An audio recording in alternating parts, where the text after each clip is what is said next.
15 mars, Clermont-Ferrand célèbre les droits des femmes pour la 10e année consécutive. Un focus d'une semaine dont le lancement a eu lieu salle Gilbert Gaillard avec l'exposition Femmes en résistance signée du photographe Pierre-Yves Ginet.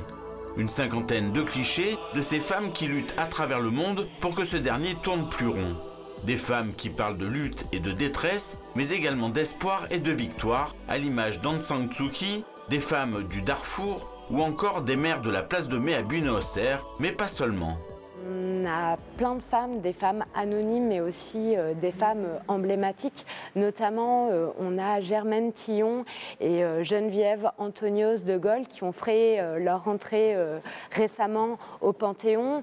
On a des femmes également africaines, notamment Wangari Maathai, qui s'est battue pour le reboisement du Kenya et qui a obtenu le prix Nobel de la paix en 2003. Ça a été la marraine de l'édition 2009 de la Semaine des droits des femmes. Aujourd'hui, ces combats-là, il y a le combat par exemple des femmes péruviennes qui se battent. Il y a 300 000 femmes au Pérou qui ont été stérilisées de force, dont on ne parle jamais. Il y a plein de femmes à travers le monde et bien souvent on parle peu ou pas du tout de leur combat. En France aussi, on se rend compte qu'au regard des chiffres, on a encore 83 000 viols chaque année. Une femme qui meurt tous les 2 jours sous les coups de son conjoint, 27% d'écart salarial. Et on se rend compte que malheureusement, on n'est pas encore à l'égalité, même en France, surtout avec la remise en cause notamment de l'IVG dans les pays voisins, tels que l'Espagne, la Suisse. On se rend compte qu'il y a encore beaucoup de travail à réaliser. Des femmes insoumises, il en était également question avec la conférence débat sur la place des femmes pendant la Seconde Guerre mondiale, avec le double témoignage de 2 résistantes, Marie-Josée Chombard-Delot, internée à Ravensbrück en 1942, et Micheline Vaillant, résistante dans le Puy-de-Dôme.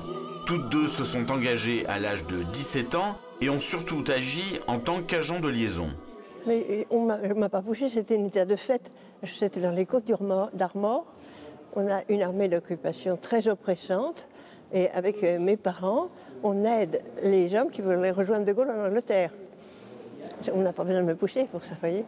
C'est le climat d'époque dans cette région. Et la demande de gens qui veulent reprendre le combat.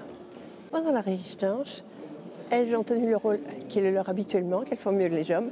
Accueil, alimentation, sauvetage, cacher les gens, qui était leur rôle dans la vie quotidienne. Et elles l'ont fait plutôt mieux que les hommes. Et puis elles ont fait aussi des rôles identiques à ceux des hommes, c'est-à-dire renseigner les alliés, faisant du renseignement, ou aidant ceux qui s'étaient cachés, etc. Mais je dirais, les femmes ont joué un rôle de tissu fondamental sans lequel les grands résistants n'auraient pas pu travailler. Je pourrais dire qu'elles ont eu un rôle très important, d'abord parce que c'était des femmes et qu'elles passaient plus facilement les barrages que les hommes. Elles n'étaient pas soumises au même contrôle. On ne demandait pas à une femme systématiquement ses papiers, alors qu'on le faisait pour les jeunes hommes, qui eux, à âge égal, étaient plus concernés par le service du travail obligatoire. Le combat d'une vie, donc, qui a permis d'aboutir, voilà 70 ans, au droit de vote des femmes. Un droit important qui n'est pourtant pas un aboutissement, tant les femmes sont encore de nos jours trop souvent cantonnées au rôle secondaire. Moi, les droits des femmes, c'est une partie de ce qui concerne le respect de tout être humain, dans lequel les femmes sont souvent mises en second rôle. Les femmes ont un rôle essentiel aussi.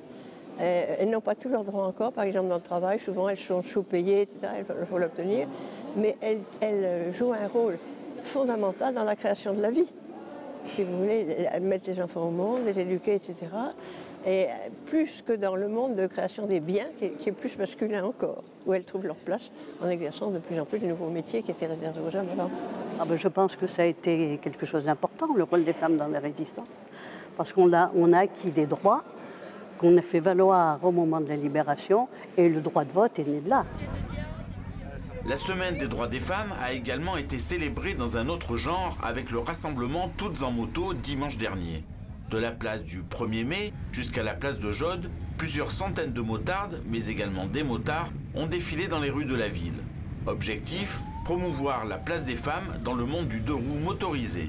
Il est bon de faire des événements comme celui-ci pour montrer que la femme en moto, ce n'est pas quelqu'un qui est dénudé, ce n'est pas une bimbo ou à l'inverse un garçon manqué, mais une personne qui s'assume en tant que telle, qui a la passion de la moto et qui roule comme un homme sur les mêmes routes et on est bien ensemble. La femme est de plus en plus présente dans le monde du deux roues.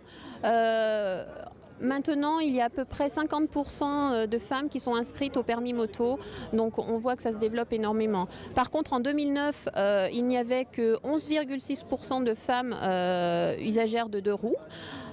Donc là, on voit que ça progresse énormément puisque maintenant, nous sommes passés à plus de 20%. La semaine des droits des femmes se poursuit donc jusqu'au 15 mars, avec des conférences, des rencontres, des cafés-débats ou encore du théâtre. Le programme est à retrouver sur le site de la ville de Clermont-Ferrand.